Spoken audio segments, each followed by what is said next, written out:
আপনারা তো অনেকেই জানেন আমি বাবার বাড়িতে আসলাম। তো বাবার বাড়িতে এসে কি কি করলাম, কি কি খাইলাম সবকিছু মিলিয়ে থাকছে আজকের ভিডিও। সো হ্যালো এভরিওয়ান, আসসালামু আলাইকুম। কি অবস্থা সবার? বাবার বাড়িতে আসলে মনে হয় সব মেয়েরাই আমার মতো অলস হয়ে যায়। আমি তো এত পরিমাণ অলস হয়েছি কি বলবো, আপনাদের মাঝে একটা বড় ভিডিও শেয়ারই করতে পারি না। এই তো সকালবেলা উঠে দেখে আম্মু রান্না বান্নার আয়োজন করতেছে। আপনারা অনেকে জিজ্ঞেস করতে পারেন জায়গাটা এরকম কেন। এটা আসলে আমাদের বাড়ির পাশে একটা জমিন, ওইখানে আম্মু মুরগিটা ভালো করে পরিষ্কার করে নিতেছে। যেহেতু দেশি মোরগ, সেটাতে অনেক পরিমাণ কি থাকে, আমরা এটাকে বলি মুরগির পাখনা।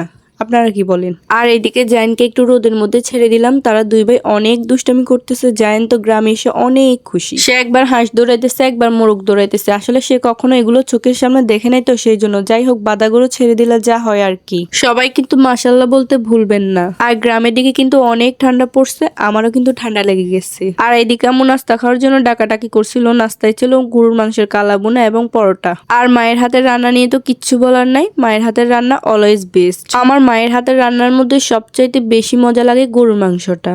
আর এখানে রান্নাঘরে এসে দেখে আম্মু মাটির চুলায় রান্নাটা বসিয়ে দিচ্ছে। আর মাটির চুলার রান্না তো অসাধারণ। আম্মু এখানে পেঁয়াজ কুচি, আদা, রসুন, তারপরে 2 রকমের তেল, বিভিন্ন প্রকার মশলা দিয়ে মাংসটা হাতে মেখে চুলায় বসিয়ে দিবে। আপনারা যারা নিয়মিত আমার রিলস গুলো দেখেন তারা হয়তো এই ভিডিও ক্লিপ গুলো দেখেই ফেলছেন আম্মু কিভাবে মাংসটা মেরিনেট করেছিল। এখানে আম্মুকে বললাম চালটা এদিকে দাও, আমি চালটা একটু ধুয়ে নিয়ে আসি। পুকুর ঘাটে চলে গেলাম চাল ধোয়ার জন্য। চাল ধোয়ার পর এসে দেখে আম্মু এখানে মশলা কষাচ্ছিল। এখানে শিং মাছ ভুনা করবে। শিং মাছটা আম্মু এখানে পেঁয়াজ, কাঁচামরিচ, টমেটো বিভিন্ন রকমের মশলা দিয়ে কষিয়ে নিচ্ছিল। আর সেদিনই শিং মাছটা কিন্তু খেতে অনেক মজা হয়েছিল। আম্মু কিন্তু সেদিন আরো অনেক কিছু রান্না করছিল, যেগুলো ক্লিপ আমি নিতে পারিনি। সন্ধ্যার সময় দেখি আপু এখানে পিঠা বানাবে, সেই জন্য ডিমগুলো আগে ভেঙে নিচ্ছিল। আপু ভাইয়ের জন্য বিদেশে পাঠাবে, প্লাস আমাদের ঘরে খাওয়ার জন্য কিছু পিঠা রাখবে।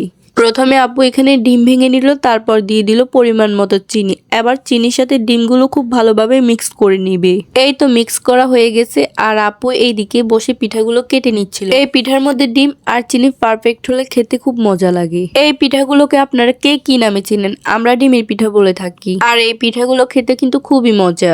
আপু এখানে বসে বসে পিঠাগুলো কাটতেছিল, আর আম্মু পাশের চুলাতে তেলের মধ্যে এই পিঠাগুলো ভাজতেছিল। তো আমার আজকের এই ভিডিওটা আপনাদের কেমন লেগেছে অবশ্যই জানাবেন। ভালো লাগলে অবশ্যই লাইক, কমেন্ট এবং শেয়ার করতে ভুলবেন না। আল্লাহ হাফেজ।